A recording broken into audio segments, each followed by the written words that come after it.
Hello everybody, this is Danny from Deep South Homestead on porch time today, and yep, I got old Hank with me today. He's being rambunctious as ever. He's just still in the puppy stage. We just let him out of the pen. He's been in the pen for a while. He gets all happy and everything, and he just wanted to be able to be in the video with me for a few minutes anyway. I don't know how long we're going to be able to stay in it. But what I wanted to talk about today was building a dream. You know, so many times as YouTubers and as homesteaders, we forget to we forget to think about building a dream, because it's a journey, guys. It's a journey. Just like this dog here, you know, he's happy. He's well taken care of. He enjoys himself living on the farm and all this kind of stuff. And that's what homesteading should be like. Homesteading should be something that makes us happy. It should be something that it's a dream of ours. We should be able to accomplish it. Now he's getting a little rambunctious. I may put him down and let him just play here around me while I sit here and finish my video, and he'll be just fine, I'm sure, because well, I don't know. We'll let him stay here as long as he'll be good. But, you know, with me sitting here right now at Deep South Homestead, Deep South Homestead's not always been like this. There was a time way back yonder, probably 25 years ago, somewhere in that area, I bought this land here. It was a dream of mine to buy the land, and you know, I didn't know what it was going to become. I'll be honest with you. I bought it basically for hunting was my main reason, and the fact that I just always wanted to own land, because I bought all the land that joined me that I could afford to buy. And kind of glad I did at the time, because it has served me well over the years. But I didn't know at that time what this piece of property would become. But I had a dream, and I knew what I would like for it to be. So I came over here, and I just cleared out just enough room where this house is to actually build the house. Now, there was places in between me and this camera that I have a place in my deck that I have fixed the hole. There was an oak tree standing right here in the middle of the deck. I didn't even take the trees out. I mean, I just built around them. Some of them were right up against the house, within a foot of the house. Some of them almost touched the house. But as time went on, you know, things would change, because this house, literally, the sun never hit this house except for like 12 o'clock in the middle of the day. The sun would hit it for like maybe an hour or two, but then it would be shaded again. It was shaded in the morning, shaded in the evenings. Only time it hit was in the very middle of the day. And I thought to myself, this is a utopia, because I only had a place cleared out big enough around the house right here, probably within a 100-foot circle around the house that you could see the ground. The rest of it just woods and thick, and, you know, I was just isolated here in this little spot. I couldn't see the road. I could barely see my driveway coming down in here. And I felt like that this was like a utopia to me. I was back in here. I was private, by myself. Coming down the road, you didn't even know this house was in here if you didn't see the gate coming in.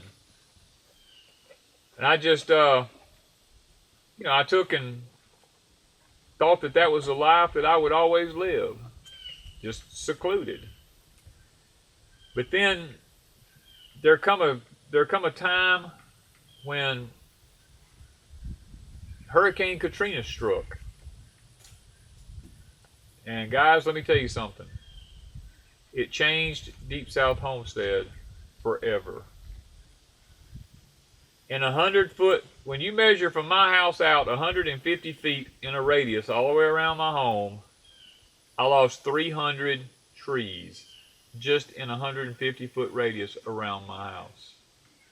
I know that sounds like a lot, but that's how thick the woods were here. We had no grass.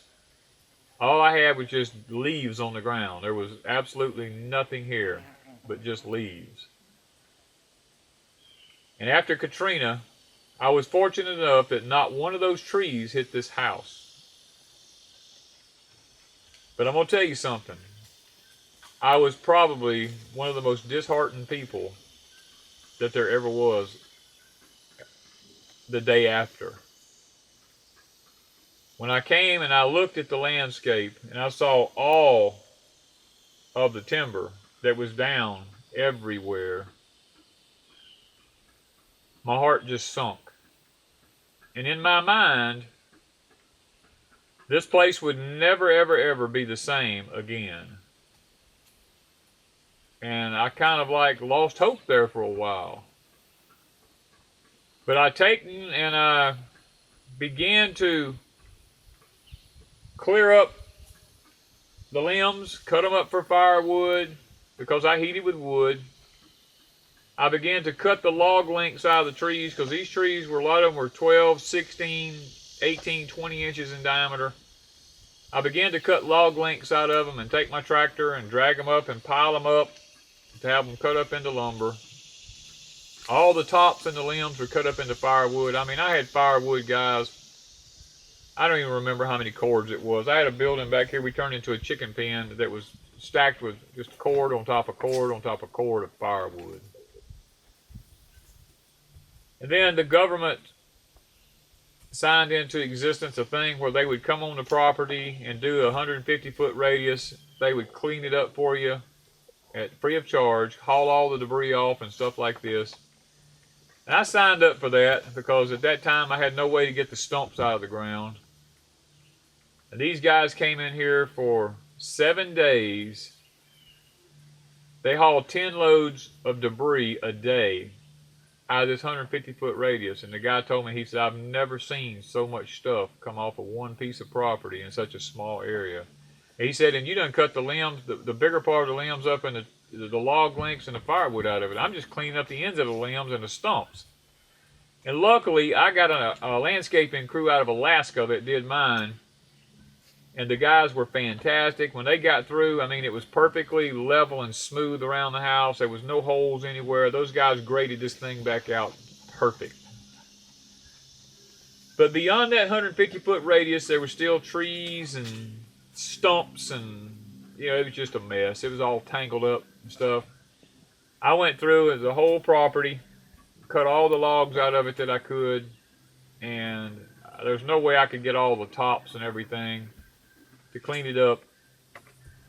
So I hired a big dozer to come in here and to push it for me and clear it up. And once he did, I told him, I said, any tree that's left standing, just leave it, please. Because I had nothing hardly left. And the guy did that for me. And there was just trees spotted sporadically around, you know, and I paid him and sit back and just looked at a bare piece of land around me here, a few spotted trees, and I was just sad. But I went in and started replanting grass on all of it, trying to get it covered back up before erosion happened. Behind me here is a stream running where the pigs were at. It had big, beautiful timber in it. It all blew down. Guys, I said all that to say this. Dreams change. Because after that, my wife passed away, and I was just left with a vacant piece of land here by myself.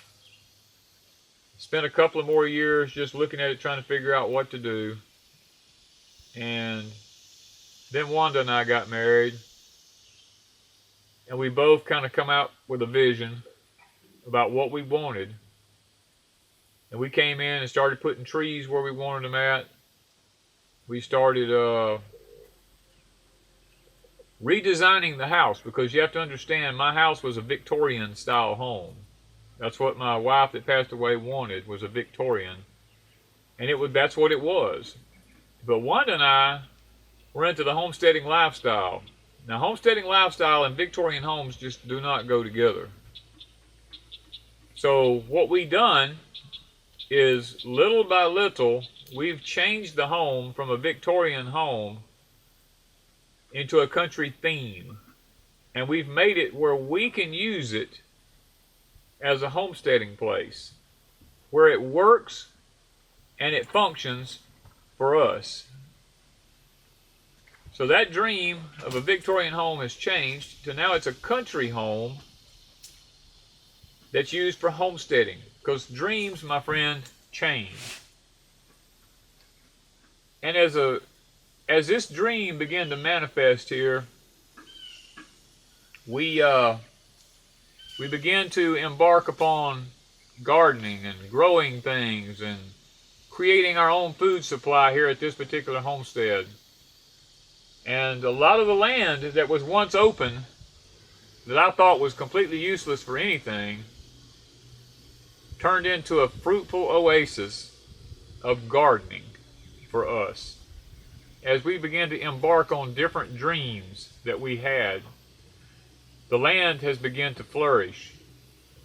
It has come out from being just a barren piece of property, and now it's a beautiful, luscious homestead of trees that bear fruit, nut-bearing trees, raised beds, gardens, fruit trees, all these things, a barn, chicken houses, turkey pens, pig pens, cattle stalls. All these things have happened in the last few years. And it's become a dream. And it's become a good dream. It's become a dream that's self-sustainable. And the thing about it is, guys, most of this, the land and the home I paid for before I become disabled. But Wanda and I has worked on a micro budget, refurbishing lots of stuff, and we have completely built a permaculture style homestead. Now this particular homestead is one that we will enjoy for years to come. So this is our new dream, and we're living it now. It's extremely rewarding, and lots of people tell us, y'all need to just get a job, Well, we start about 5 o'clock in the morning and go till whatever hours of the night. We do take some rest in the middle of the day in the heat of the day. But the bottom line is this, guys. We work just as hard as anybody on a regular job does. And homesteading is work. Don't let anybody fool you. Because if they tell you, oh, homesteading's not work, because homesteading is harder than most work I've ever done in my life. And I've done logging, I've done construction, sheet metal work, and all this kind of stuff. And homesteading is worse than all that as far as labor intensiveness. Gardening and growing and stuff like that. It's all a chore. I just wanted to reiterate that when it comes to building a dream, guys, what you start out with may not necessarily be what you end up with. Because I started out here in the lifestyle of a Victorian home, in the middle of the woods, wildlife all up around my house, deer would come all up around the deck, and turkeys all in the backyard, squirrels everywhere. It was just a paradise. And I eventually come to a point now, we hardly ever see a deer anymore. Neighbors have moved in all around, noise everywhere. If you noticed a while ago, there was a clip in this video. That was the obnoxious neighbors across the road who's got like 25 hunting dogs that are ill taken care of, screaming and hollering, and I just had to stop the video and cut that out just so y'all wouldn't have to listen to it. That kind of stuff is what's going on now. Am I happy with that? No, I miss the serenity that I once had here. But you know what? Life goes on. And I have to make the best of it. You know, at some point, we're hoping that this irresponsibility across the road will go away. But till then, we have to literally endure. And, you know, and I know y'all know what I'm talking about. There's challenges everywhere you go.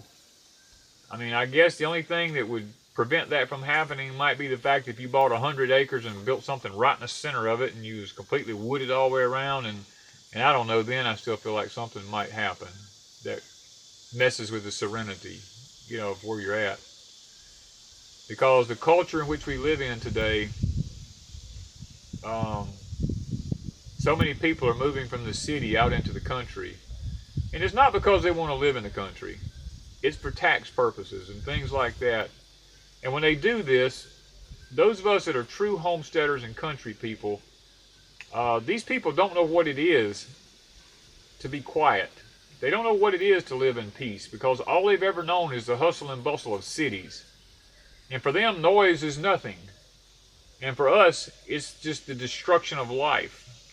And so us as homesteaders and country people, we have to learn to adapt to the changes that goes on and not let it destroy our dream. Because if I was a mind to here at Deep South Homestead, all the racket that goes on around me, these stupid four-wheelers and, you know, obnoxious dogs and screaming, hollering, you know, youngins all the time, which I was raised, you don't scream and holler. If that bothers you, I'm sorry. But, you know, all this kind of stuff, you lose the quietness of a place. It takes me lots of editing to get the noise out of these videos because of what's around me now. And I could easily say, you know what? I'm going to put Deep South Homestead up for sale, and I'm going to go try to find me somewhere off in the woods and start all over again. And I could do that. As a matter of fact, I have tried twice to sell the place. And God just didn't see fit. And so I've just decided not to fool with it no more. To just hang in here and try to work it out and do the best I can. And make my dreams still come to fruition, even though there's things that happens that I just really don't like. But I'm not about to let it completely destroy my dream. And I would encourage you, no matter where you're at, no matter what's going on in your life, whether you live in a suburban area, whether you live in the outskirts of a town, whether you live in the middle of nowhere in a mountaintop somewhere or whatever, live your dream. Live it to its fullest. Enjoy every day you have. Because none of us know when our day may come to an end and we lose it all. I mean, there's 7,000 acres behind me here that's just hunting land. And yes, someone owns it. And yes, it could all be turned into a massive subdivision. You know, there's all these things that could happen. But I don't let that bother me. Because if it happens, you know, we'll make a decision at that point on what we want to do and how we want to move forward.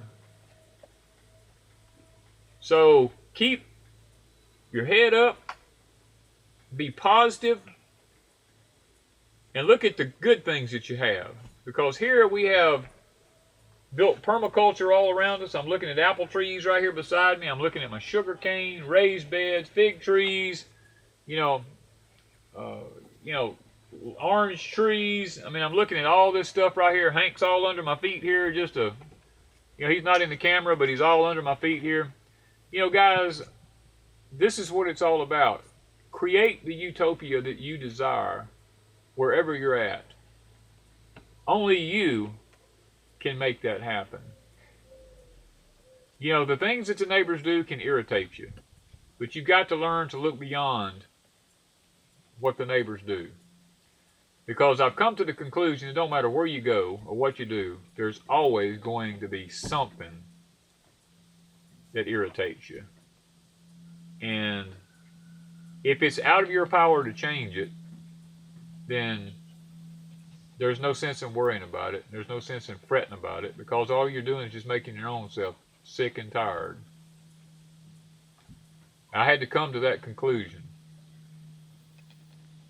that you can't do anything about irresponsible people or unchangeable circumstances.